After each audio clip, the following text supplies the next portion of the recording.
We're getting folks to trickle in. Guys, this is super exciting. I'll tell you, like our team has been plowing through Messy Title this year and loving it as we've been learning it.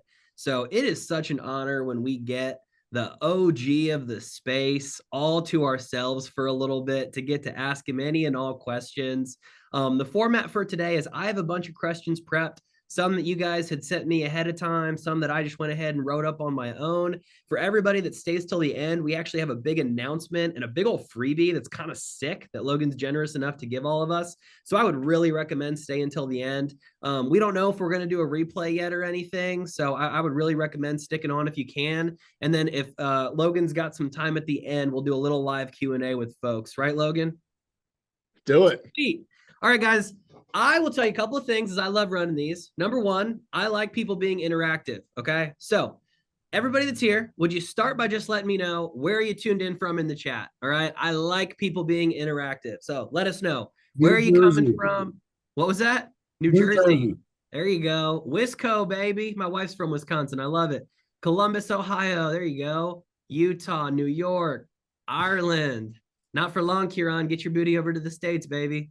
Wichita, and Michigan, LA. Sweet. We got people from all over. That's awesome. International, coast to coast. Welcome to it. Well, guys, let's go ahead and get kicked off. I want to make sure this is valuable time for everybody.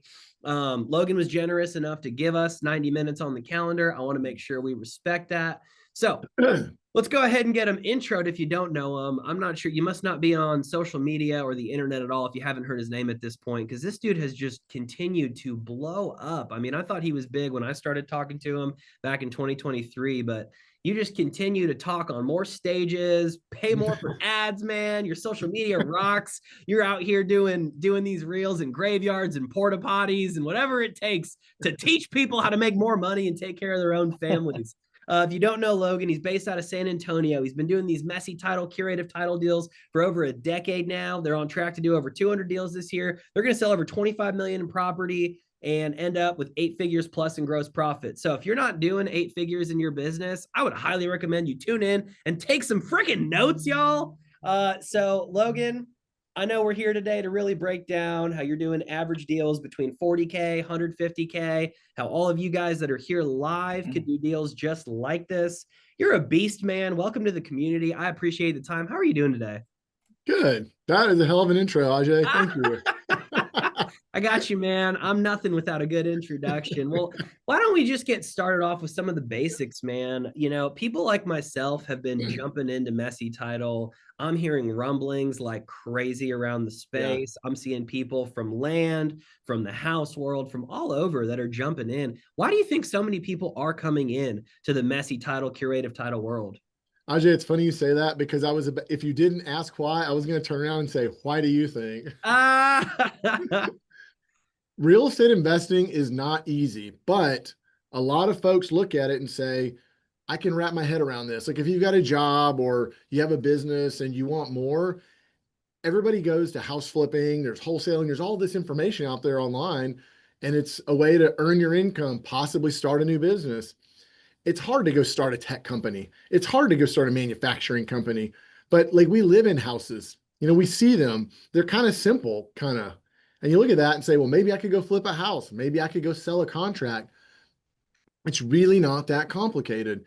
And as a result, over the last 10 years or so, the internet has been flooded with information. Everyone's been trying it, and it worked well for a lot of people. But when the market cooled off about a year and a half ago and interest rates shot up, even the best were getting hosed. I'm talking hosed. I got friends that are big time names that had 20 flips going and would have to come to the table with 30, 50, 60,000 each to pay their lenders and to pay and walk away. They literally had to lose 50 grand a pop. And when you see that kind of stuff happening, like you have a significant change, a shift. And if people didn't have the $1 million to clean up their, 15 or 20 bad flips and walk out, they're bankrupt, they would lose. Like it was over with. Man. And as I started to hear about that kind of stuff, we had our kind of heads down. We're just working, and we started to see our sales prices going down. If something doesn't sell quickly enough in our inventory, my basis is low enough. I just start lowering the price, and I'm not doing it 3 grand, 6 grand, like lower 5%, lower 10%, make a move, get it gone. And I noticed we were doing that. As I started talking to other people out there, I'm like, oh my God, these guys are bankrupting. These guys are losing big money. I'm just lowering my prices. And it really proved to me what I believed 10 years ago is that this would be a business that could stand the test of time. Mm-hmm. And no one knew about it. I was in our little office. Well, not little, it was this old mansion office that we bought downtown at a foreclosure.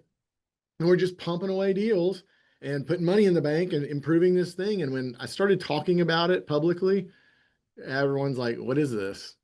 And that's why people are moving, because it's really hard to do land subdivisions. It'll work. I got some of them going, but they're not like they were 2, 3 years ago.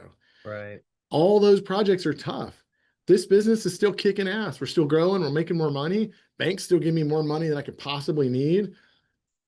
Flippers have a hard time getting hard money loans right now. And I got a local bank giving me signature credit lines. Like, how much do you want? No collateral. That Yeah. says a lot. Wow. That's why. There you go, man. That's a pretty compelling reason. I will tell you, I mean, myself included, we had tons of inventory that was sitting. And I've been preaching to people I know and people in my community and at my event, the Land Scaling Summit this past year. So just drop your prices, right? And so for people that aren't good enough to get But some properties people at deep can't. enough margin, what's that? But some people can't. Some people That's the can't kicker. because their basis sucks, right? And that's why with this messy title stuff, it's so cool. Because man, we have a deal we got into for $2,000 the other day. Bought the whole house for $2,000. Had some crackheads dealing in there, and I just flipped it to New Western for 56K. Man, made a quick profit. Everybody was happy. You can do that when you're in a deal for $2,000, right?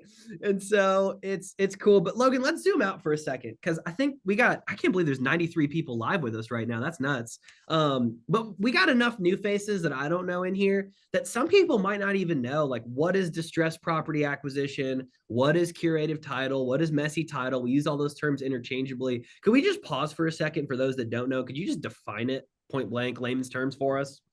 So that's a good idea. I'm glad you did that. Distressed property acquisition is the focus of buying property that has distress and generally can't be sold through a title company with title insurance, on the primary market. Now, Okay. curative title work is an effort, it's a skill that is necessary to be able to acquire distressed property.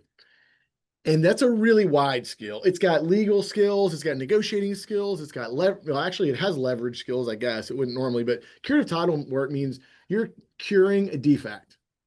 So curing a title defect. That could be a break in the title chain. It could be an unreleased judgment or lien. It could be a orphaned estate. It could be a mortgage. It's like a zombie mortgage. It's just hanging out there encumbering property. All of those things have to be solved, and the curative effort to solve it so that you can buy the distressed property that the property owner typically can't sell to a New Western or just, a Johnny Go house flipper today. That's what it is. I love it, man. I love it. I think in some of this stuff, people overcomplicate a lot of times, right? They think it is just this crazy type of thing that is a beast that only the most specialized people can figure out. You've got to be a doctorate in title if you're going to solve these problems, man. Whereas you and I know, I'm like, dude, I just get 3 people to sign some paperwork sometimes. It's really not that crazy, right? So could you tell us like what are kind of the most common title defects or problems that your team solves for that you see people that are jumping into this space? What's normal? So let me give you two ends of the spectrum. The Sure. radical end of the spectrum is stuff that I recommend you do when you have significant capital, significant experience, able to take significant risk. We bought a industrial property that was worth about $1.5 million for 25,000, 2,000 down, 23,000 paid to the seller later, $500,000 tax bill. We had some extreme title problems. There was a messed up bankruptcy in it. It was a train wreck.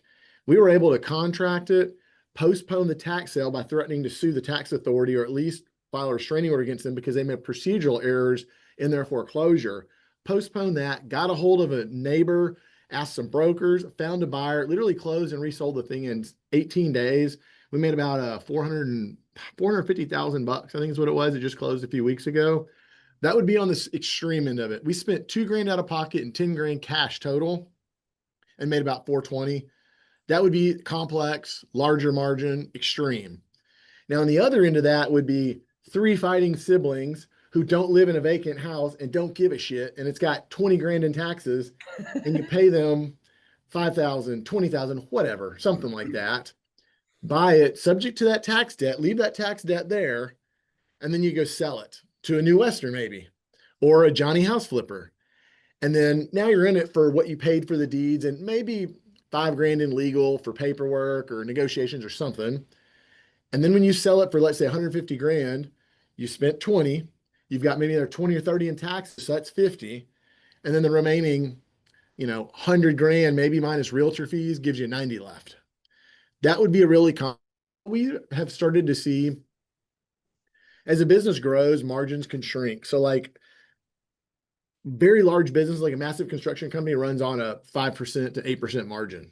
I mean, that's big time. That's like a $50 million project. That's what they get. In our early days, we would literally make $100,000 on a $10,000 investment. Well, today we have an office of 25 people. We have 3 lawyers in the place. We have accounting, we got project management, margins shrink, those things work. A lot of times we're seeing, when it's all said and done, 40 to 60% net margins. That's something that we can still depend on. And that's what I would call a fading margin. But it's important to remember that at least 50% of the deals aren't the train wreck of the ones like I told you about in the beginning. They're really more getting 3 idiots who are arguing to sign a bunch of papers and get it done. That's probably half of them. And that takes one dude and maybe some phone calls to, or maybe a gal, and some phone calls to a lawyer and a decent title person near you. That's it. You're right. People do overcomplicate it. It's nuts, man. It's so simple. It really is. I mean, You actually, sorry to interrupt you, but you're a really good example of that, because right off the bat in our coaching program, don't take this the wrong way, but it's my opinion that in this world, you didn't know your head from your ass. You knew real estate and you knew land, but you didn't know this stuff at all. Not But at you were all. able to communicate well. You understand problems. You understood the people. You understand how to lay it out in a systematic fashion and help them understand where they really were and then get a deal done. And I remember when I was hearing about you getting deals done that early, I'm like, how is he doing this? Well, people overcomplicate it, and you didn't. Totally. Totally. I'll give away my formula to everybody right here in 60 seconds or less. I talked to Logan and Lucian. Is Lucian in here? Lucian rocks. If you don't know Lucian, you should connect with him. Awesome dude on Logan's team that answers questions about their program and all, and we can talk about him towards the end of this. But I was telling him, I was like, hey man, I just want you to connect me with everybody that's making 7 figures that's come through the program, more or less. All right. Connect me with a couple of guys, one of which I asked point blank, hey dude, how far do I need to take a lead to JV with you? He said, get a verbal. I said, cool, man. What's everything I need to do before then? We downloaded a list from the tax delinquent roll, looked for dead owners, cold called them, got somebody to say yes for 500 to $1,000, and we brought it to them.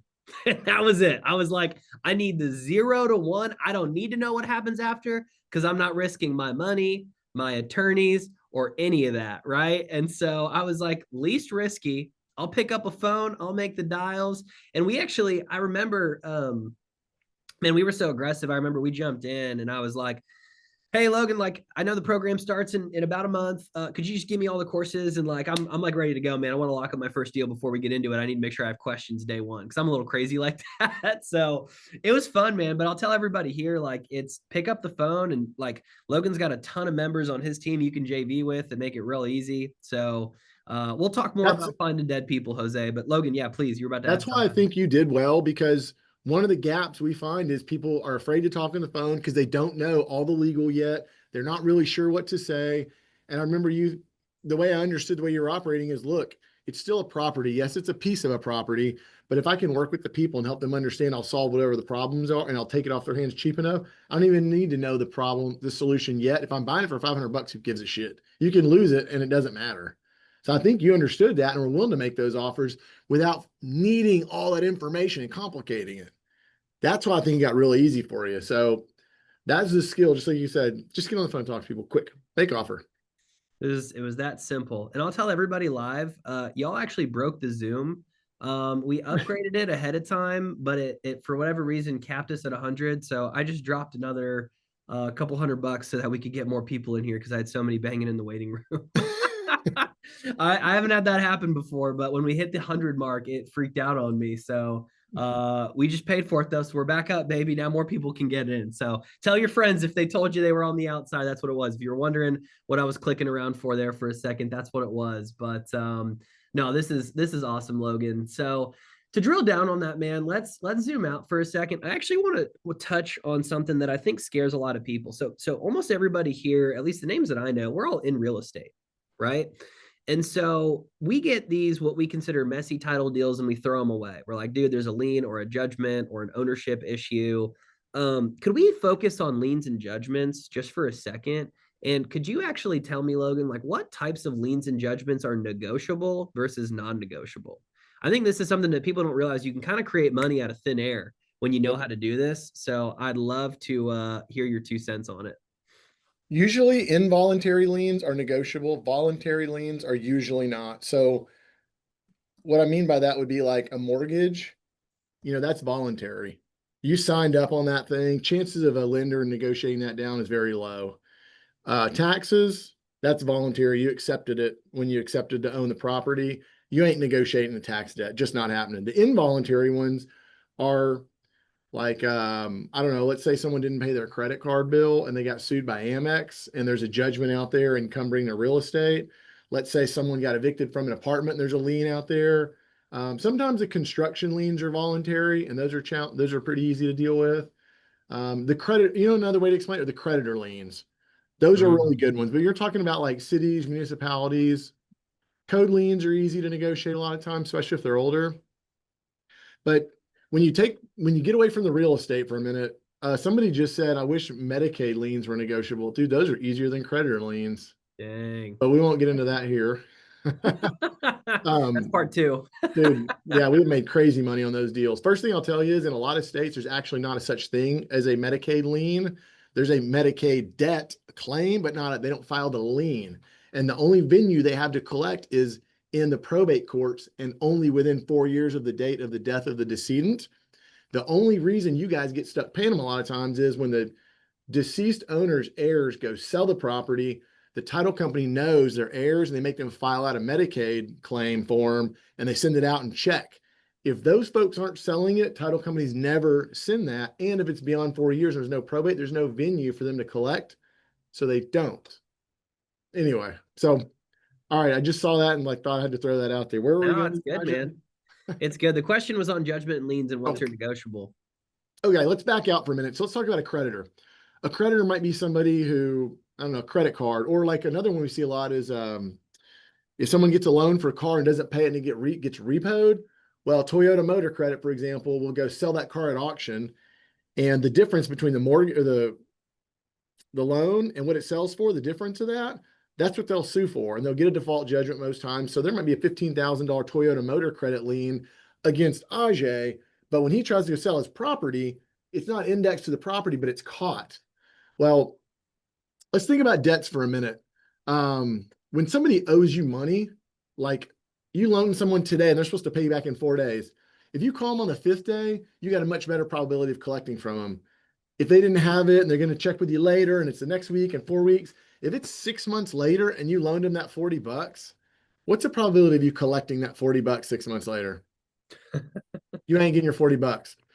Creditors work the exact same way. It's human behavior.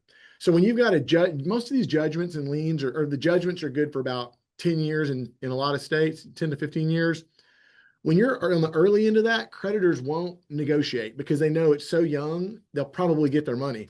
When you're 8 years in a 10-year lien, like the statute of limitations is 10 years before it's uncollectible, I don't tell them I'm in real estate. I don't tell them I'm buying a property, because if you do, they're not going to negotiate with you. They have no reason to because they know they have you over a barrel.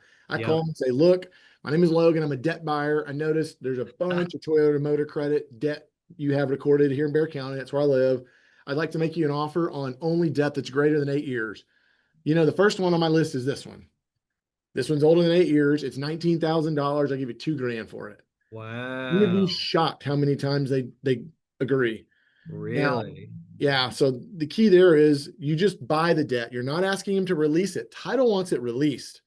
I just want to buy it. So the way that works is a lot of times they'll have an attorney handling the file. The attorney says, let me get to my client. They come back and say, they won't take $2,000, they'll take 3. Okay. So you get a quick contract with the attorney for their client. You pay them the $3,000.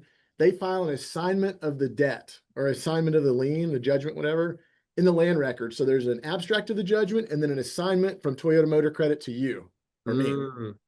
Then I go and file a release of that lien and it goes bye-bye. There you go. That's how the majority of those actually work. Now, that's pretty cool. Before we go to that step though, usually I'll look at the lien and say, did they index this correctly? Is it John A. Smith or John B. Smith? Is there driver's license on there? Is there unique identifiers? If they don't have a bunch of unique identifiers on there, I can usually go back to the title company and say, dude, this is John Smith. There's no address. There's no social security. There's driver's license. Can you remove that from the title commitment? We don't even know if it's him. You'd be shocked how many times they just do that. Right. So looking at those liens and making sure they were done correctly really matters because that's how you strip a lot of them off. Another really, like, this is the best when this works. Title companies will not tell you how long those liens are good for. They'll send you your title commitment. And I'll never forget, I was in my old office with this terrible green carpet and I was sitting there chewing a cigar, which I've since quit. But I remember looking at this title commitment, had all this bullshit on it. I'm like, I don't even know if I'm going to do this deal. And I remember going through it, just taking notes. And it hit me. I looked at the date of the recording. The dude died like 15 years ago. And all these judgments were incurred during his life. Some of them were between 15 and 18 years old. And I remember thinking, every one of these is older than 10 years. So I called the title company, the escrow officer, and said, hey, I'm looking at this property, 1019 South Pine. I specifically remember it because this was like a watershed moment in my career. I remember saying, all of these liens in our state are no good for longer than 10 years. You have like half a dozen on here. Will you take those off? And she said, yeah. I'm like, we have clear title. We have shit tons of equity. I'm only in this thing for 15 or 20 grand. I made like 80 grand on that deal. Let's go. And I realized here's this. So understanding how title works, this is the deep depths of this. It takes years to figure out, which doesn't apply to half your deals. The other half are relatively clean. Just you have to know how to buy different ownership. But title companies throw every judgment and lien that shows up in the title search on the commitment. If you know how long they're good for in your state, just look and ask them to remove it. That if it's too old, they can't keep it on there, but they throw them all on there because the examiners just do that. That's their job. Right. So that's judgment and liens 101 in 3 minutes. That was great, man. That was great. Let's give a quick little snapperooski for that, Logan. That was awesome. We do snaps on our weekly team meetings. Just clapping on a Zoom doesn't really make sense. So it's fun. But no, man, that was great. Let's take a second too to just acknowledge, excuse me, guys, I'm getting over a little bit of a cold here. But most of us don't realize that you can push back on a title underwriter. So this was something I had no idea is a whole other sales process in this business. Basically is you have your underwriter that throws back essentially everything that they find based on maybe an old owner, a current owner, based on people with similar names, right? Like you said, a John Smith. We had we had one property where we saved 11 grand on a judgment because I asked Kyle Westbrook about it and he was like, dude, how do you know it's the right guy? I was like, I don't know. And we looked at the ancestry record and found a birth record and it was actually a different guy. And we just sent the ancestry record over to title and the underwriter. We just put 11 grand back in our pocket, man. Like we just saved that on the deal by sending one email, basically. Tell me the last time you put 11 grand on your pocket flipping a house. Usually you take another 11 grand out of your damn pocket. Right. It's nuts, man. It is absolutely nuts. And so I guess question for you is when do you know, and this is maybe kind of a gray question, but like when do you know when and how to push back on title? Obviously, it's probably second nature for you having done this for, over a decade. But like, what can you give the people here that maybe have never argued with an underwriter before, or even know how to read a title commitment? So you're going to work on your Schedule C. That's typically the items that have to be solved or produced or whatever dealt with before closing. And you're usually going to be dealing with it through your escrow officer. Once you've built trust and a relationship, they'll allow you to talk to underwriter sometimes, but a lot of this goes through your escrow officer. So the better relationship you have with your escrow officer, the more he or she is willing to talk with you, negotiate, consider, things like that.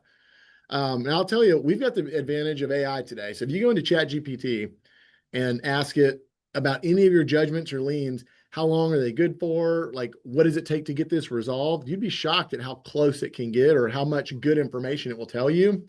And even if you don't have the extreme deep legal knowledge of being in the trenches a long time, it might get you enough of the conversation to go back to your escrow officer and say, well, this mortgage hasn't been serviced in over 10 years.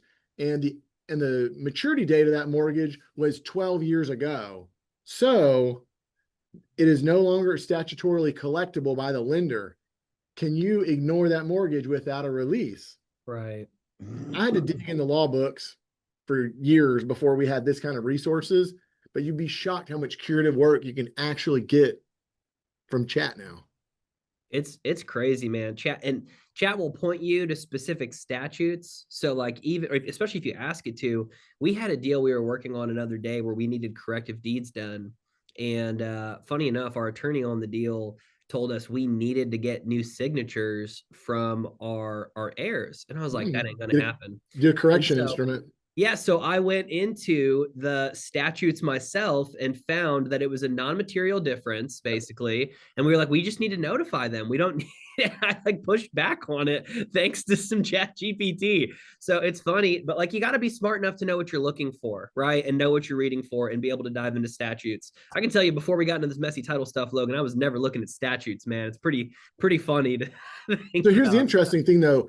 When you first started doing deals like this, you didn't know any of that, but you were interested in asking the question. And as you're around more people, you start to say, oh, that's kind of how you do it. That's sort of the direction you go. And then Yeah, once you find yourself in that lane, you start to develop those things. And I want people to understand, man, I'm not a fucking rocket scientist. I might be slightly above average IQ. There are a lot of brighter guys out there than me, but I would always ask, why? Let me see it. And I would keep digging. I would dig far deeper than guys that are far brighter than me.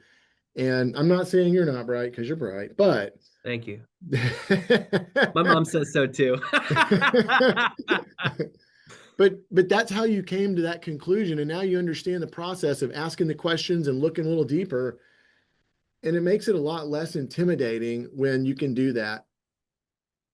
100%. Let's talk about title companies for a second because I don't think people realize that they're not all equal. I mean, I think we do because as investors, we all have this love-hate relationship with title companies. But could you speak to both? So two things, in this that I think people need to understand is the actual escrow officers that you're interfacing with, and then also the title policies and the underwriters they're working with on the back end.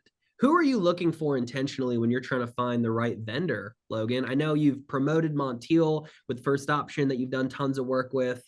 Let's say people are just trying to find someone off the streets, though. Like, what are you screening for? What's kind of your judgment on that? So first off, I'll stay away from the largest underwriters, like the Old Republics, the First, Alamos, the yeah, Missions. There, a lot of them are owned by Fidelity, Old Republic, and First American are like the big three.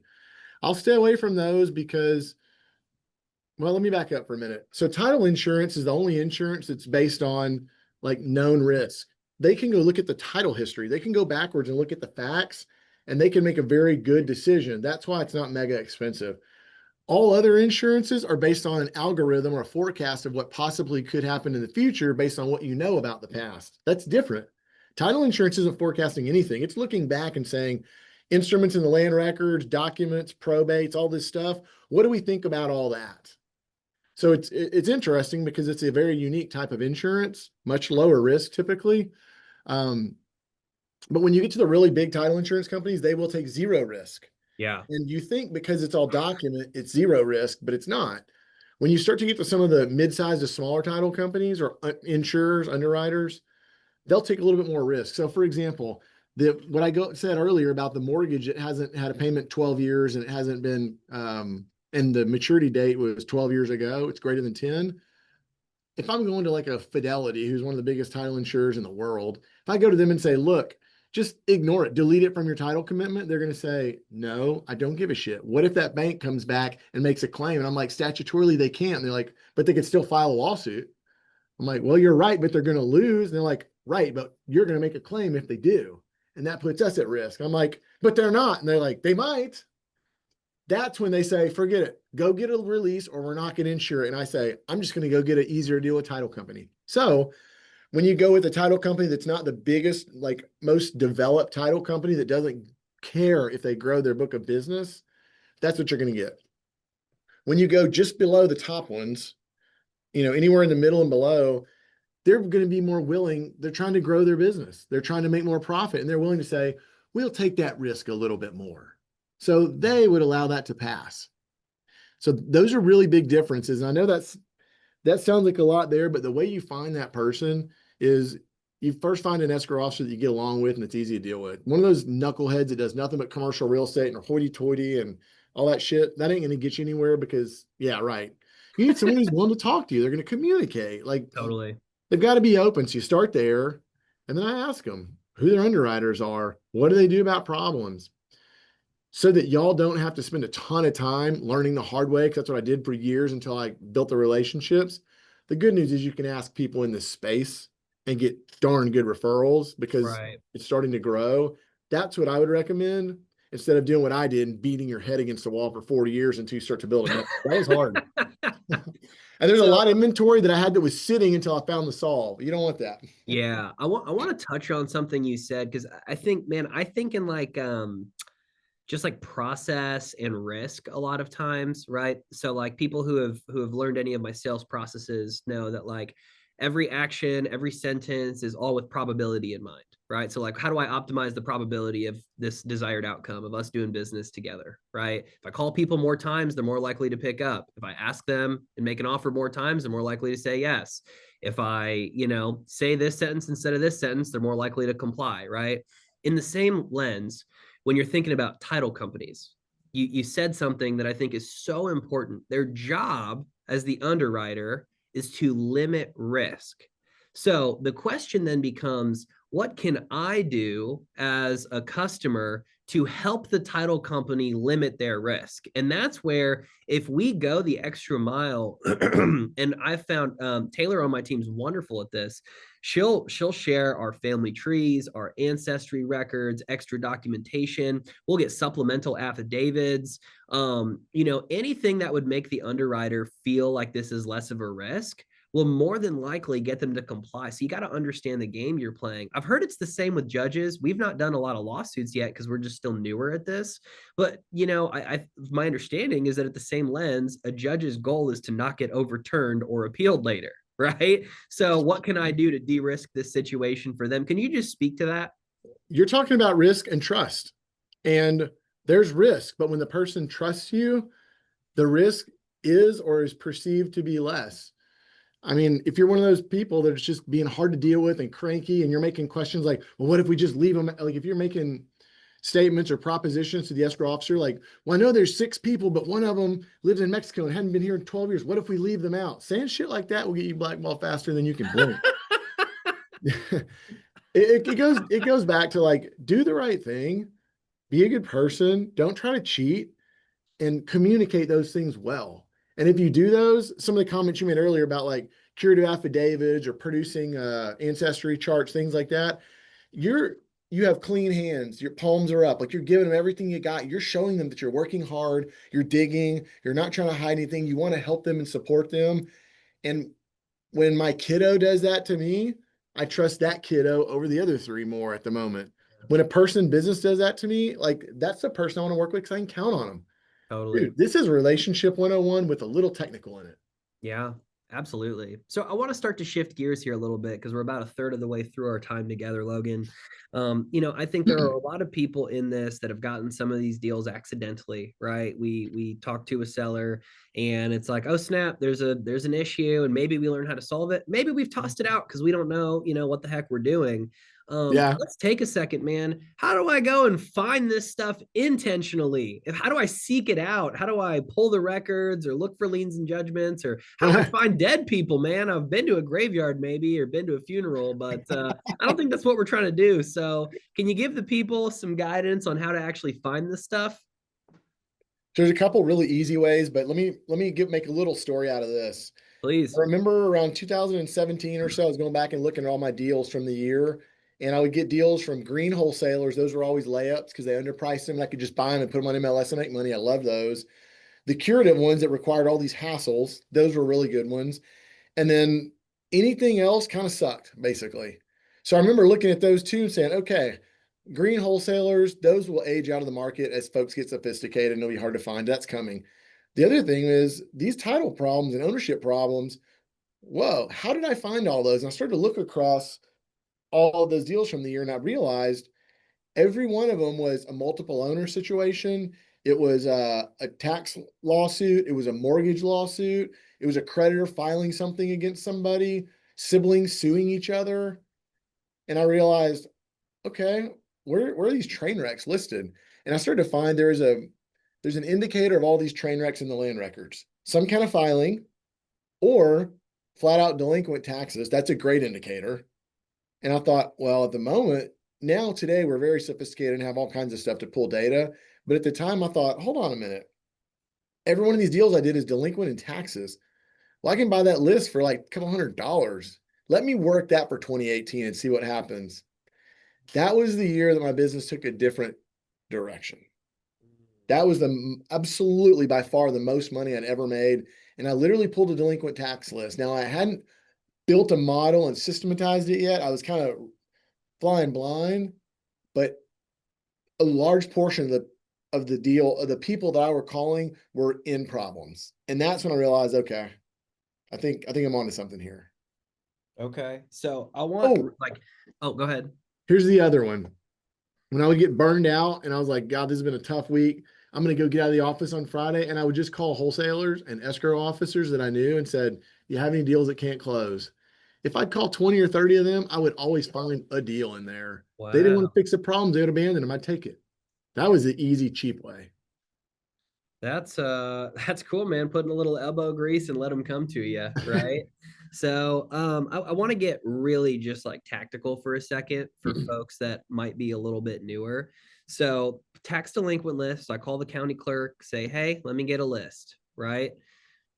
Then I get an ugly little file back. I'll send it to some VA and Fiverr to fix it for me for 20 bucks, right? How do I get from nice little spreadsheet to I'm on the phone with somebody who's ultimately a decision maker here that I can buy an interest from or JV with or whatever? Some folks really complicate that. I was not complicated in that place at all. When I got that list back, I filtered by zip codes that I knew well because I didn't want to spend my time running comps all the time. I hated that. I wanted to make sure there's enough equity in the property. So I'd filter delinquent taxes, tax value, and I came up with an equity spread that I wanted. At that time, it was like 70, 80% equity. So like for $100,000 property, they might owe 20 grand in taxes. Mm. That was enough where like they ain't fixing their problem. It's low enough price that it's for an investor grade product. It'll sell quickly. It's not the $2 million price point that's slow to sell. There's a large percentage of equity there. And if I offer them, let's say $500 or $10,000, I've got room and still have a really good margin. So I would filter that list and find that location and an intersection of characteristics. And I would literally just start at the top. And people say they want to cut the data and this and that. And I'm over here making 100 grand in a month while they're over there fucking with their Excel sheet. So some of the guys that were like engineer minded or just, really technical, really smart, that would slow them down. I'd start at the top of that list and start calling from the top down to the bottom. I'll never forget. I never got to the bottom of that list in 2018. I never got there. Wow. It's a big list, man. It's a big old list. So So you when you mentioned, filter down to the east side of San Antonio, only 3 zip codes, greater than $20,000 owed, all that stuff. You only got a couple hundred properties. I couldn't buy a couple hundred properties myself this year. I got like 30 or 20 or something. sure, and that was probably high six, low seven figures that year, right? Yeah. Sweet, man. Well, you mentioned you were calling them up. So I wanna drill down. What marketing channels have you seen be the most successful in this? You hear all kinds of stuff, man. But what do you see as the best to get in contact with people? At the time I was door knocking because it was in the city that I Were lived you in. really? Yeah. Do you ever get threatened? You got any good stories door knocking? I have some reels about that. Yeah, these four dudes that was not going to be good. I actually ran to my car. My pride and ego were not too big to run to my car that day. Yeah, I mean, imagine, I'm like walking around the east side, fairly clean cut guy walking around the east side of San Antonio, which is a questionable neighborhood at, 4 to 6 p.m. Yeah, I got stories. But the fun part of the story is I was earning money by knocking on the doors. That's the good part. Okay. A lot of those folks lived in the neighborhood or relatives, so I usually didn't have to go too far. Every once in a while, I'd have to go somewhere else, but I could get to a lot of those people in that neighborhood. Now, times are changed. I don't know that it works quite like that today, but I would literally spend nights and weekends knocking on doors. And I was managing flip houses some during the day still, which is, I'm glad I'm not doing that anymore. But yeah, it's door knocking. That's Now, wild, man. today we use phones and data and we buy across half a dozen states and we never go to the properties anymore. We send people out like realtors, surveyors, trash people. But PI, yeah. Yeah. but if somebody's thinking, how do I do this? And I'm in Philadelphia, for example, and there's a big market and there's a lot of property that's delinquent on taxes in specific neighborhoods. Don't waste all your time getting Podio. Don't waste all your time trying to get a phone call system. Dude, get ancestry.com and Google and your docket search. Put yourself a list of 30 properties together and go beat on doors. If you don't make a couple hundred grand by the end of the summer, something's wrong. You need some help. You need to improve your craft. But Yeah. there's an absolute shot that works. That's what I 100%. would do if I didn't have all this stuff. That's great, man. That's great. You and a phone can make lots of money if you're willing to actually do the work, right? And yeah, Yeah. there's so many different directions I could go from here. I'm looking at my buddy up on the top of the screen, Kieran. What's up, Kieran? This guy's out of Ireland and he's doing both vacant land deals and messy title stuff all over. He better say We something. had Logan on a mastermind call a couple of years ago that I hosted, and I've generated a few hundred thousand of equity on There you deals. go. We just bought half of a property that's worth 400 grand. We picked up 200K of equity for 40,000 in total, and the deal is just in our CRM. Some good equity, man. Yeah. Kieran said it in the Zoom chat too. A lot of these deals are already in our CRM. Thank you, Kieran. So Logan, I want to think through the lens of like what do these phone calls sound like, right? And I'm a sales guy, and this is the stuff that I like live and breathe for, man, is like we're gonna have some fun here. I did I'll tell you, last night I had finished up my coaching call that I run, and we have this deal we've been working for a bit where there's just two co-owners left. And I know they'll work with us, but they just like started ghosting us, and I couldn't figure out why. My team was working the deal, so I went ahead and was like, "Can I give them a call?" Called her last night. She's like super sketched out. The first 30 seconds are like, "Well, I don't know if I can trust you guys. And what are you doing? You got my siblings to sign something. I don't know what's going on." And I just said to her, I said, "Man, would it be okay if I explained what was going on?" And we ended up talking for 45 minutes, right? My poor wife had ordered takeout and I told her I was going to go pick it up, and it was just sitting at the restaurant for a bit. I was like, "Babe, we got money on the line." She's great about it. But that beginning there though, Logan, the Yeah. skepticism from our sellers is oftentimes one of the biggest battles when you're cold calling people that half the time don't even know they own a property, right? What have you guys found to be successful in a lot of that, in a lot of those conversations there? What you said is really a lot of it's education. They just don't understand. They don't know you yet. They know this has been a problem. Well, some of them know that it's been a problem. Some of them don't even know they own it. So imagine two levels of skepticism. One of them is we've been trying to fix this for 10 years since daddy died and we can't. It's a mess. Nobody can fix it. Oh, you think you can? And you just called me on Tuesday. The other one is, what do you think's going to happen when somebody calls you and they're like, by the way, you just inherited this property and I want to buy it from you. I'm going to send you some money if you sign some paper. Dude, they think you're like an Algerian prince in a Croatian basement trying to screw you. Like that's what you would logically think. So you've got to figure out how to get over those things. 100%, man. And honestly, like what's the worst that happens on a phone call, right? Like, so, So if work. you get hung up on, I always say too, when you're cold calling, listen, guys, I still get nervous sometimes picking up the phone. And I'm a sales trainer. I've made lots of calls and made lots of deals, and I still get a pit in my stomach and my hands get sweaty, and I'm like, this sucks sometimes. So that's human, right? We all have this internal fear of rejection. What I'll tell you and what I've told other people, especially if they're afraid of that triple dot, the third time you call somebody or making the offer for 500 to $1,000. Are you kidding? Here's what I always say. Would I rather the seller be uncomfortable or my wife be uncomfortable? Which one do I prefer? I want to know rent's paid. I want to know food's on the table. I want to know bills are good, cars are paid off. So every time I'm scared of that triple dial, I just think I want to make sure wifey's taken care of. And all of a sudden, I find the courage. So I encourage that to all you guys. I don't know what your motivation is in your life, but it's a real easy way to keep on dialing. Like I said, triple dial king brother all day, baby, all day. So Logan, I want to transition to, because I know we're sitting here. It is what's the time? It is 4:50. We'll have some time for Q&A, guys. I got a couple more questions for Logan, and then we'll do announcements because Logan, I know you got a couple, and then we'll do Q&A after. So I want to make sure we got some time to ask some good questions. But dude, can you tell us, like, give us a little clickbait fun story for a second? I didn't ask him this ahead of time, so I hope you've got it in your brain. Um, what's like one of the highest spread deals you've done in the past 10 years that had a good story that you'd be willing to share with us right now? I've got two of them, I'll tell you. Okay. One of them is the most special because it's how I met my business partner, Kyle. He was wholesaling in Austin, Texas, and called me and said, I got these 3 vacant lots. They're worth $1 million. And this lady's trying to sell them to me. And it looks like she's got half a dozen memos of title, but there's about 20 owners. He's like, I don't know what to do. I saw you yapping on the internet. Do you want to JV? Professional internet yapper. There we go. So I JV'd with Kyle. There weren't 20 owners. There were 65 owners. We didn't find that out until later. Yes, she'd had to try to sell it 6 times, and there were memos all over the land records, had to negotiate all those. We had to buy out, this is 63 or 64 people, actually. We set up like a command center at my office, and we were calling mobile notaries and having people drive around with cash in their glove box and cutting deals and closing. People come in the office. It was like this multi-week thing. And we got the bulk. This is shocking, dude. Looking back, if someone brought that to me, I'd be like, I'm not fooling with that. But within a couple of weeks, we got the majority of the property, and it took us several months to get the remaining people because they were skeptical. Some of them had judgments and liens they had to deal with. Some of them wanted way more money than their share was worth. We worked through it all.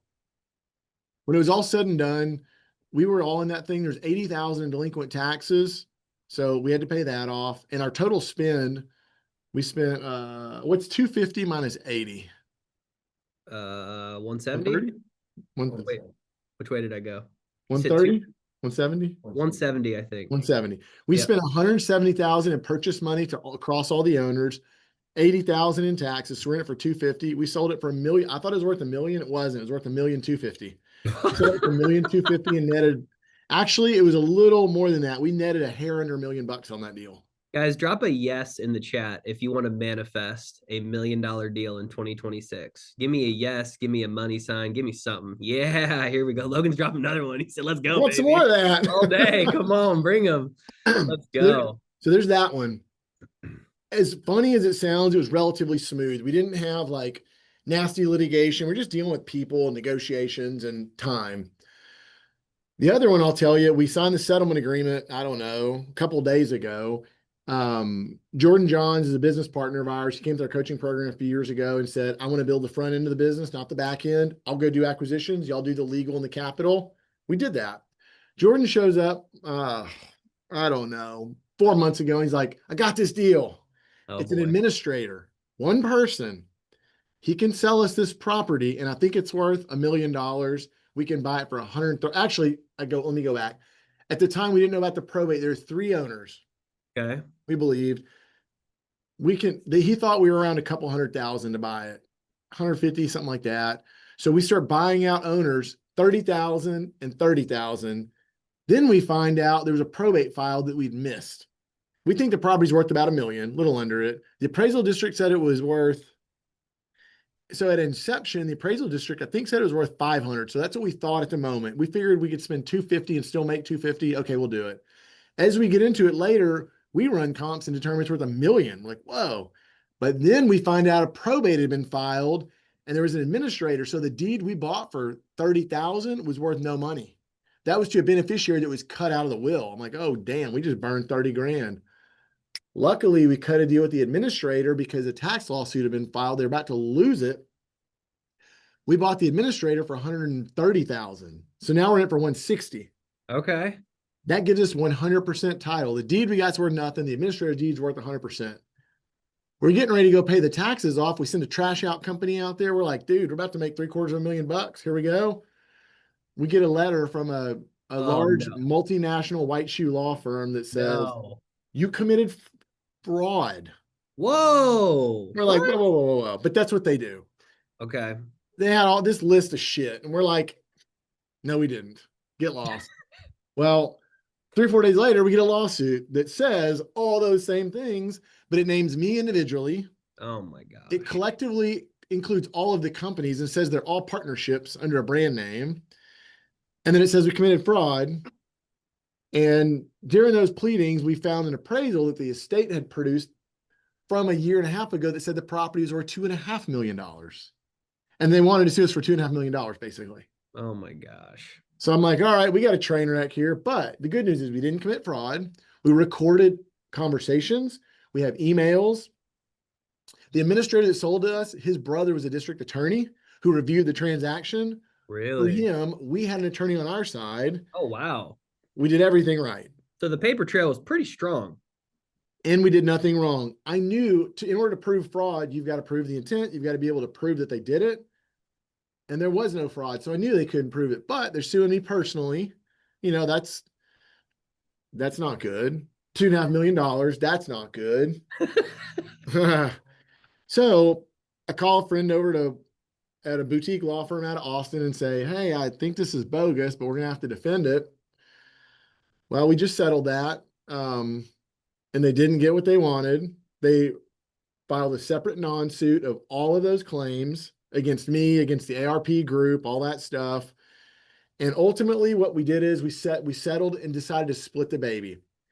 I believed we could have continued and won, but we might spend $500,000 in legal fees fighting for Sure. years. There are a lot of things. We have business to run, all this. And the other thing is we thought it was only worth $500,000. We thought we were gonna make 250. Once we got appraisals, we realized we're not gonna make $250,000. We're gonna make a fucking $1 million on this, and we give them the other half. So Yeah. like, it's really hard when you see it's worth $2.5 million and you say, well, I'm gonna fight for all that money. Yeah. No, dude, I'm growing my margin by 400%. Don't be an idiot. Let's settle. So at the end of the day, our summary judgment pleading was so good and clean and strong with all of our evidence and some depositions we did that they knew they didn't have a shot in hell. They came to us and said, we're having budget problems. We'd like to settle. And we said, let's talk. We split the baby, settled last week. Property hit the market in 60 days, and we're going to get paid. There you go, man. Split That was a baby. complicated one. That sounds like a mess. I'm not gonna lie. That would not be very fun, Logan. I'm glad you got the Rolodex you do of attorneys, because I think most of us in here might have freaked out a little bit there. But you know, you said something really well that I think scares a lot of people when it comes to suits, where you're like, hey, with fraud, they've got to prove it. There has to be intent. We've got calls recorded. We're based in Texas, which is a one-party state for recording calls, so we have all our calls recorded on open phone as well. So yeah, man, lots of things you can do to proactively protect yourself. If you're sitting here from California, make a good paper trail. Make sure you get good affidavit signed. All right. And the I'm not most an attorney, and important this is thing, not legal advice. right. The most important thing, though, I said it early on, and I'm saying it again. If you do the right thing, 90% of the time, none of that shit matters. Right. Man, this is so good. Okay, I want to make sure we're at the top of the hour, and I bet you some people are going to have to drop. So, guys, let me just ask him one or two more questions, and then we got a couple of big announcements. Okay, and then we'll go to Q&A. So, Logan, for people here that aren't doing messy title deals yet, man, how much money do you need to get started? Well, you've done deals that cost you $500 and $2,000. Yeah, and that didn't even, when we started, we didn't even use our own money, man. Well, that's an important part. A lot of people do JVs with someone who's more experienced or more sophisticated. Yes, you only get half the profit, but dude, I don't get 100% of any deal. I get 25% of some companies, 50% of some. Hell, my own home, I don't even own 100% of that. That's community property. I split every deal I got.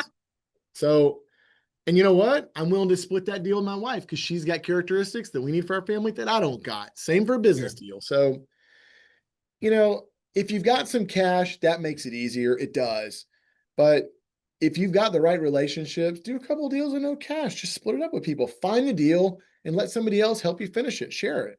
I Yeah, mean, man. I remember our first couple of these where I'm like, dude, we're buying partial interests in properties, And I'm like, does this actually work, man?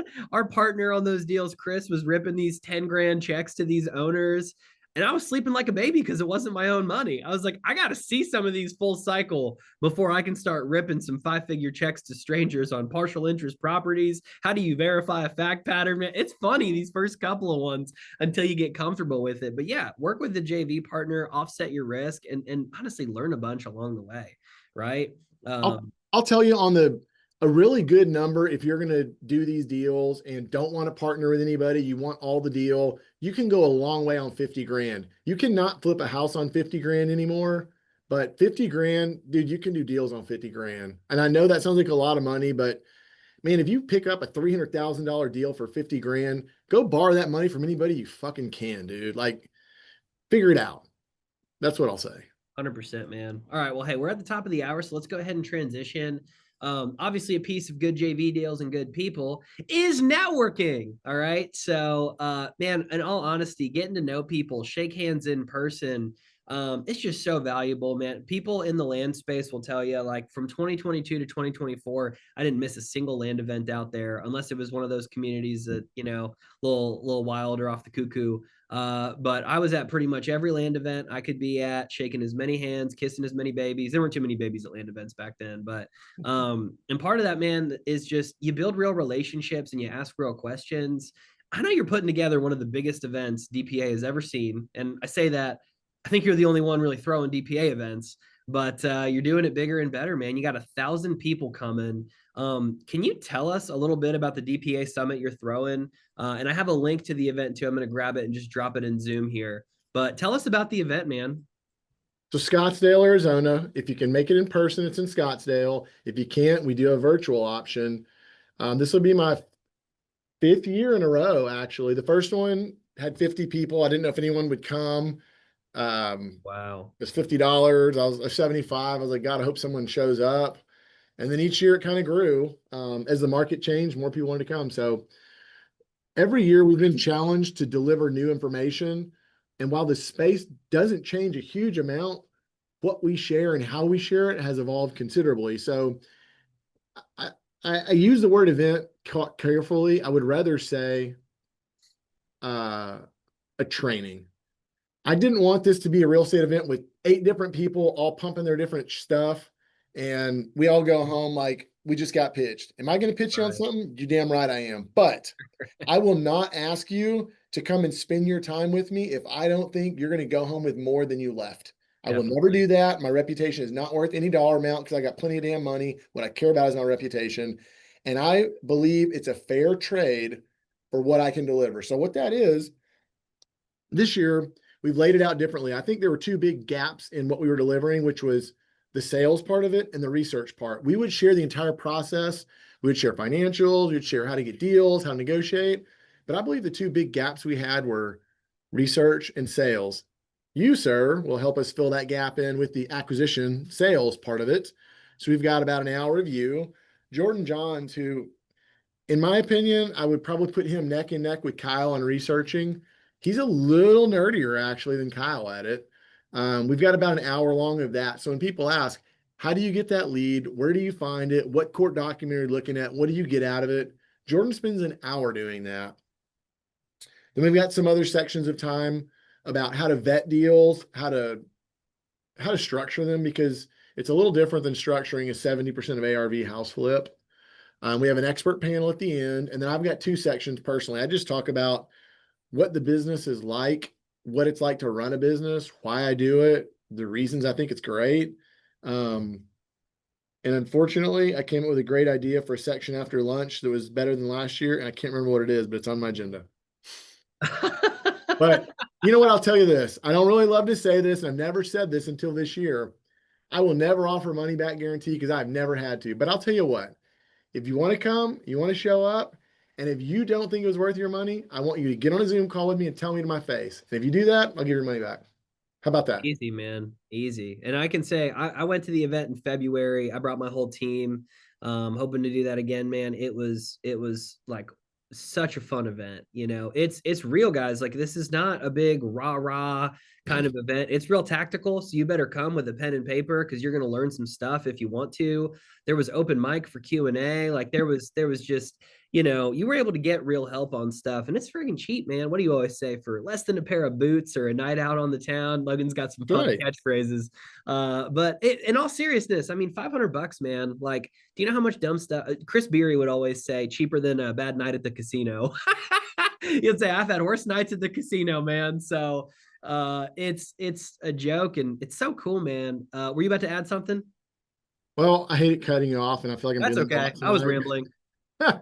But when you look at that, like, let me ask yourself, or let me ask you, when you look back over 3 months ago, back in, I don't know, what is this, October, November? So go back to like September or the month before that. And do you know where you spent all of your money during that month? Did you waste $300 or $600 on something stupid? I bet you did. Even if you have a smaller budget, I guarantee you did. If I can trade you enough experience to change one of your deals and release one judgment to add a measly $5,000, which I'm not getting out of bed for 5 grand anymore, but I can promise you that there'll be a piece of information that will allow you to do that. Even if you choose to not veer away from wholesaling or house flipping, there will be information that will help you improve your negotiation on your deal, increase your leverage, or find better leads. I guarantee you those things will happen. So if you forgot what you did with your $549 3 months ago, I would encourage you to know what you do with it this time and spend it to come here. That's awesome, man. I guys, like, I can't say enough good things about just both working with Logan and the events that he puts on, man. It's been so fun getting to work together, in all the different ways we've been able to this past year, man.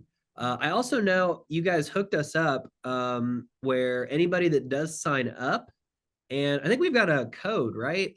If and it's only valid today and tomorrow and maybe the 13th. I think it's 48 hours, so do the math. You get 10% off if you use code PROFIT, and you also get a free course if you do that. So that's the curative title crash course. So free course, guys. So you get some info before you even get on out there. Yeah, Luke, who's on Logan's team, awesome dude. Yep, there you go. That's beautiful. Thank you, Luke. So guys, get signed up. You get 10% off. It's literally $500 now. What were you about to say, Logan? Let me tell you, that curative title course is basically my second event, I believe, first or second. And when I talked about the judgments and liens earlier, it gets so much deeper. Community property versus separate property, airships versus probate versus I just went blank. Administration probate. Affidavit of airship.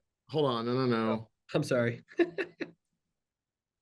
I just completely spaced. When you do an administration of estate, that's when a person dies without a will, and the other probate is when they die with a will. I go through both of those and explain what they are, why they're different, and when you need those or don't, and you can use affidavits and what states. That is, dude, that's like 8 hours of me, well, 6 hours of me explaining so much curative stuff, how to get rid of judgments and liens, mortgages that have been unreleased, how to find FDIC websites to prove that lender went out of business and can never make a claim again. Dude, I would go deep on that. I sell it for almost $500. In here, I'm packaging it up. Makes sense. Makes sense. Blake just said, went to Dallas, made 95K. Let's go, dude. Come on. Guys, start dropping your questions in. I'll moderate them in the chat just so it doesn't get too crazy. Start dropping whatever questions you've got for Logan, and yeah, we'll start asking these in the chat. M Bonacci asks, what kind of business structure should I be looking for to start this type of work? Well, I'll tell you this, the first 15 or 20 deals I did were under my name, Logan Fullmer. You can go to the Bear County Land Records, type my name in, and look at my first 20 deals. So I don't think you need an entity until you've got some money. The first probably 20 land deals and probably first 5 house flip deals, they're in Logan Bentley Fullmer. Go do some deals, put some money in your pocket. If you ain't got no deals, you ain't got no risk. What's happening? You're gonna get sued. If you ain't got nothing, who cares? Go sue me. Go put some money in your pocket and decide this is what you're going to do. Then get yourself an LLC. An LLC is what most real estate investors use most of the time for a long time. You can get one done for $1,000 or less. Simple. You get a bank account that attaches to it, and you get an IRS EIN number, and then you register it with the state that you're in. But a lawyer will do all that for $1,000. So go get you a deal, take 1,000 out of that, and get you an entity. I love it, man. I did my first 5 land deals without an LLC. I mean, Right. I'm sure there's pros and cons to it all, but like, man, it just doesn't matter, just do the dang deals, guys. Figure it out. Set that stuff up later when you can afford to pay for a good CPA to tell you what to do. All right. That's it. my That's 100% it.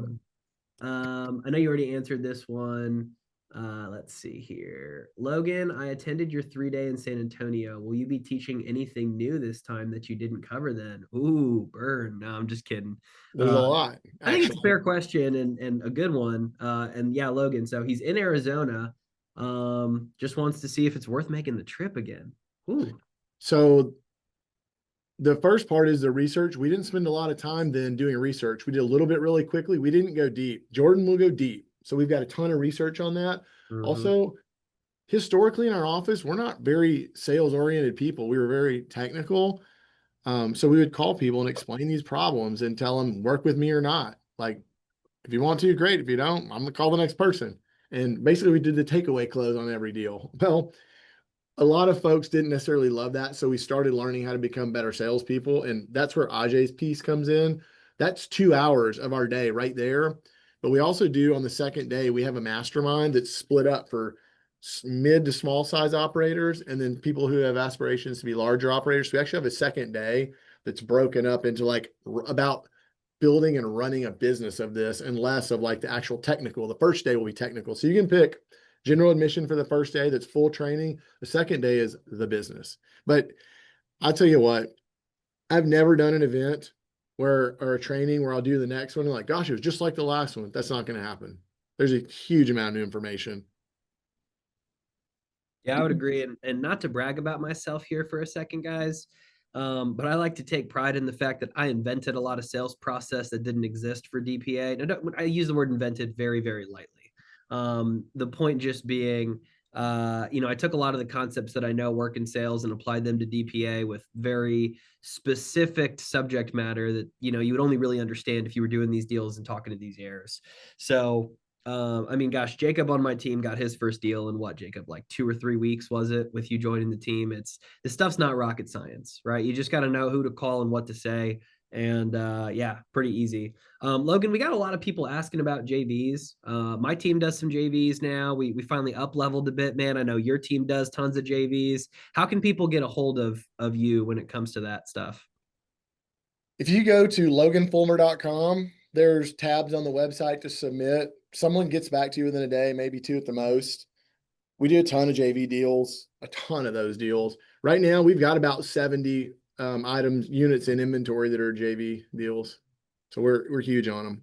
Let's go, man. I know a lot of people that have had great experiences JVing with your team. You guys are kind of the experts, man. So good people to know and good questions to ask. Nick's asking, how is Ajay's initial pitch different than Logan's? It's funny. People like to talk about how we're different, but to be honest, like, I think we all learn from each other, right? So I've stolen stuff from Logan's pitch and incorporated it into mine. I want to believe he's learned some stuff from me that hopefully they've incorporated into their stuff.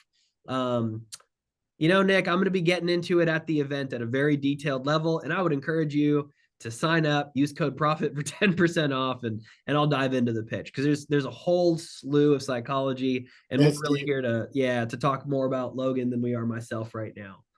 I will tell you this, I think yours is much smarter and more methodical and comes to a better result more frequently than mine. I'll tell you mine, and you're gonna laugh. You're gonna laugh. But I would just tell people, hey, my name is Logan. I'm working on messy real estate deals, and I stumbled across yours in the land records. I just kind of looks like the type of deals I do. Do you mind talking about it with me for a couple minutes? Like, that's my opener. Pretty straightforward, man. It's super stupid, and it worked for me. Hey, but it works, man. You say it's stupid, but I got $25 million I'm seeing in y'all's revenue that begs to differ. So, and that's for 1 year, imagine 10 years of this. I mean, it builds. Yeah, $250 million over the next 10, but I'm assuming growth. Oh. We got somebody off mute. Just fix that. I got somebody, Logan, I think I want to just ask real quick, could you differentiate affidavit of heirship states versus probate and how you guys handle some of that? Yeah, so you've got, this would be the way we would categorize states, and for different reasons. So like when you're looking at the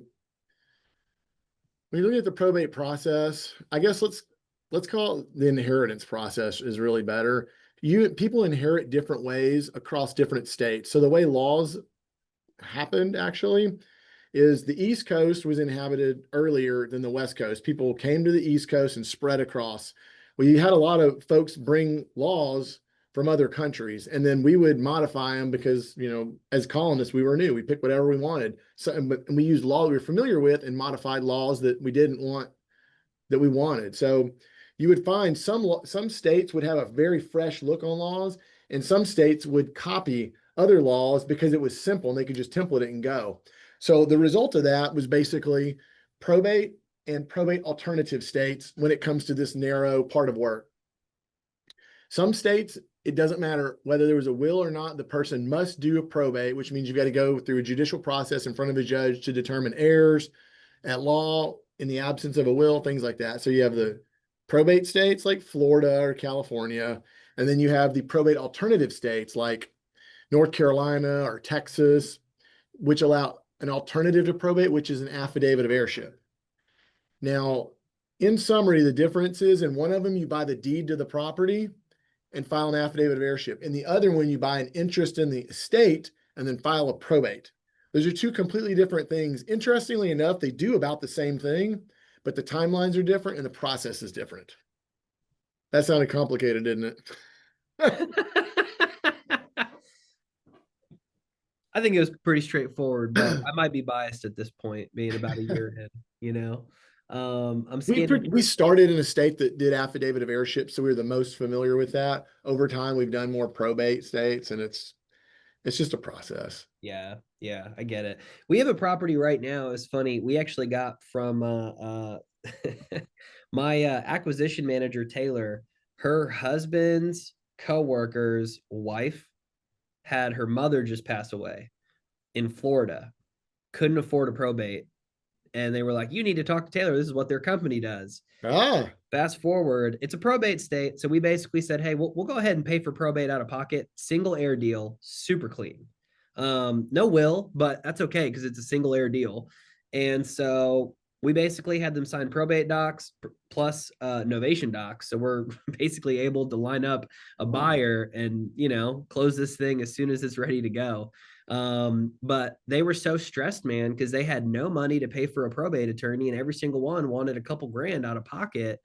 And they were like, honestly, we don't even really need money out of the house. We can't access the bank accounts. We can't access like a college fund she had for one of her, the grandparent had for one of her kids. Like, and so they are just like so happy that we're diving into this at all. And we're going to get multiple five figures in their pocket. Don't get me wrong. We're still taking really good care of them. We're trying to negotiate some of those liens on their behalf to put even more money in their pocket and just trying to do them justice, but we're going to make six figures on the deal and everybody wins. Like it's a win-win and they're just pumped for us. So it's so interesting. People are like, I don't know how to find this stuff. And I'm like, man, you just tell enough people in the world. Alex Ramosi always says your biggest problem is nobody knows you exist. Right. That one came to us because some people knew we existed, which was really cool. They're everywhere. They're absolutely everywhere. I've got county judges in the criminal courts for children, the juvenile courts, calling me about probate matters. I'm like, dude, you're down the hallway from a judge, and they call me. The more people that know what you're doing, the more people will call you about it. It's crazy. Okay, I'm scanning through the questions here. Logan, I'm going to ask one that I've got actually, man. As you scaled up your business, you kind of went more the route of JV partners instead of just like in-house leaders on salaries, right? Could you walk me through like why did you make that decision to go more JV partner route specifically, and like what does that look like today? So there were guys that I knew in the tech space, and I remember they were pretty technical, like very, I guess they had a lot of achievements. And I remember that they would bounce around to companies and they were throwing big money at them. This is when Austin was just exploding. And I remember a few guys would never leave certain companies. I'm like, why don't you leave, dude? Can't you get more? And he's like, what are you talking about? They gave me like equity, like 5%, 10%. Like they were literally owners in these companies. And I thought, oh, that's how they keep them, is they give them equity. Well, over time I would meet guys, and I was in the small cap real estate space. So I'd see like a small house flipper guy or a small wholesaler guy, and he'd hire people to help him find deals. And he'd always screw them. He'd give them, oh, I'm going to put this in my portfolio. I'll give you $3,000 as a finder's fee, basically a wholesale fee.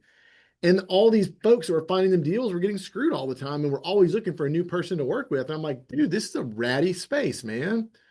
Well, I remember working with Ryan, and he was a hardworking dude. He's making six figures at his day job. He was coming and finding deals with me. And I remember thinking, I'm going to train this dude and he's going to leave. He's not going to need me. He's not going to want me. He ain't going to give a shit. And I asked myself, how do I keep this dude around? Well, I remember thinking, okay, after I train him for a couple of years and put money in the bank account and build this, why don't I just give him half of the business? Let's start an LLC. I'll capitalize it. I'll train him. He gets half. As long as I still have skills that he's always going to want, like the capitalization, the legal, the strategy, as long as I always keep those, he'll be better off with me than not. So that was the first company, started that company with him, and he built it, he developed it, and he runs that. And then I remember another guy came knocking on the door a couple years later, and he's like, I want to find deals with y'all. And I thought, maybe he's partner number 2. Well, that's how we grew. So today our office has 25 people in it. I've got 5 partners. They're running the businesses. It's good retention. I offer something that they don't have. They offer something that I would like to have. And it was a different way to build. That's awesome, man. Super unique. It's almost like a law firm in some ways, of like you have these junior partners that are getting paid basically on ownership. Like it's obviously a scalable model and it works really well. It's unique though, man. You don't see it a lot of times with people that run, real estate. I'll call it flipping companies for lack of a better term, Because they're So greedy. They want every dollar for themselves, and all they can see is that. And I'm like, dude, these guys are good dudes. They need to earn well. Like, give some up, man. Don't be greedy. I would rather have 25 to 50% of 5 companies than 100% of one. And now that I'm 12 years along, yeah, I look at my tax return and all these K1s that hit it, and I'm like, yeah, this is the right choice. that's a good way to look at it, man. I love it. Jose's asking, in terms of JVs, when people are looking to bring you deals, like how far do they need to take those typically? Where does it need to be for them to reach out? You need to know what is going on materially, and you either need to have a contract with at least one person or a verbal that says, I'll take this and you know how much it's worth, like what it's worth. If you got that, we'll get involved. But otherwise, if you don't have that, I mean, it's not even a lead, it's a prospect. A lead is someone who's like ready or already signed. Before that's a prospect. And if you're not sure, make the offer, get the commitment, get it firm, and you feel good about it. Then come back to us and say, hey, they said they take $500 for this. What do you think? We can at least vet it then. Otherwise, they're just prospects, and we got plenty of prospects in our office. We That's need no, leads. yeah, 100%. 100%, man. Blake Copeland, my good friend, is asking, do you ever do like ringless voicemail, texts, or are you guys just 100% cold call? We do a lot of texting. We don't do ringless voicemails anymore. We had at times, but we don't. We do phone calls and voice memos and text. Why I like text is a lot of people, we've done a ton of deals over nothing but text. They feel comfortable, they do it. The cool thing about voice memos is I don't care what kind of phone they have, and if their read receipt is off or not, if you leave them a voice memo, it will say if they've read it or they've kept it. That's super helpful. Is that because you guys are using iPhones? Like Yeah. you're using, okay. So you're not using like an open phone or smartphone type Well, system. so we've now connected most people to our CRM, so we'll use dialers. But if you're still like, you've been calling people, text them, it's not working, shoot them something on your iPhone. You got an idea, you're like, dude, that is them. They heard it. Oh my gosh, they saved it. Like, it's them. You can go back to your dialer, if you've got a branch out that way. We prefer to have a complete record. We even record our closings on virtual a lot of times. But yeah. That's great, man. Cool. Okay, I see you've already answered some of these. Kieran answered some of these. Thanks, Kieran. Okay. I'm feeling pretty good on the questions I'm seeing here. Okay, Valerie said, if you're using open phones and hitting those triple dials, how are you handling the phone numbers getting flagged for spam? I'm currently having a hard time with that. So a couple things, Valerie. The first one is make sure you're registered with all the carriers. Okay, so register with all your. My bad, Logan. This why don't you go ahead and Oh, answer? yeah. There's I a went million I ways to went do into it. autopilot, man. Yeah, Uh, yeah. you register with all the carriers: AT&T, T-Mobile, Verizon. I think we've got an SOP on that somewhere. On top of that, it depends how tactical you want to get. I know some people, like my buddy Chandler saying, they did a massive wholesale operation. They'd have 10 phone numbers per rep. You'd have one for Monday morning, one for Monday afternoon, one for Tuesday morning, one for Tuesday afternoon. Kind of a mess to keep track of it all. But you know what he's got is they're only dialing 3 to 4 hours off of one phone number 1 day a week, and it worked, right? My buddy Kieran here had a service he was using called Number Verifier. Is that still working for you, man? Are you staying pretty clean from? Okay, Yeah, you want to working over speak to that briefly because I still haven't signed up for it. So what it does is it remediates your phone numbers. So your numbers come up as spam. They request to the carrier, we're not scam, and it takes the flag off, and it sends you a report every day on the status of the phone numbers. So half of our numbers were getting blocked because of triple dialing people and double dialing people from doing all that stuff. So it's like $150, but if you can connect with more people, Make a lot more money. it's worth it. Kieran, could you drop that link in Zoom as well, please? Jeremy just asked what it's called. What's up, Jeremy?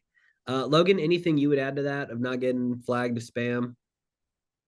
I mean, to be completely honest, that's these days, I'm not at that place in our business. So I'd have to ask That's the okay. operating partners. Yeah, all good. I get it. Yeah, and then reach out to customer support as well. So if you're using like open phone, their support works. They might ask for A2P on a website, ask if you're doing, cold call or what you're doing. Be careful, tread with caution. Um, sweet. Let's see.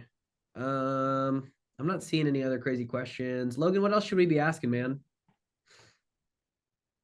Gosh, we've hit a lot. I hear a lot of different questions, but a lot of it kind of falls into half a dozen like common themes. And then at that point, it's time for folks to get out there and do some work, learn a little bit, get to know some people, and start getting on the phone. I don't know. I think that's the next step, honestly. Yeah, y'all, get on the phones. What are you doing here? No, I'm just kidding.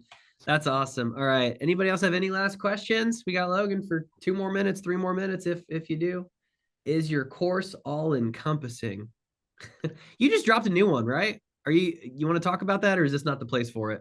Well, yeah, that one's a little bit bigger. So I have a blueprint that's part of our coaching program. We sell it on the front end separate. There's a lot there. I think it's like 25 modules. It's going to be 30 probably by the end of this month. But I mean, honestly, what I think we've spent so much time focusing on our training in January because it brings people together. It's exciting.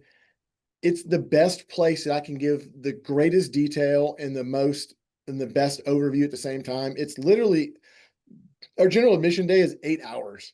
Like you get a lot of information that we're talking about here, but imagine 8 hours of all of my business partners and a couple other people that I can't find any better than in our business and our industry, giving the most amount of information they can because they don't want to sound like a freaking idiot. We have high levels of accountability.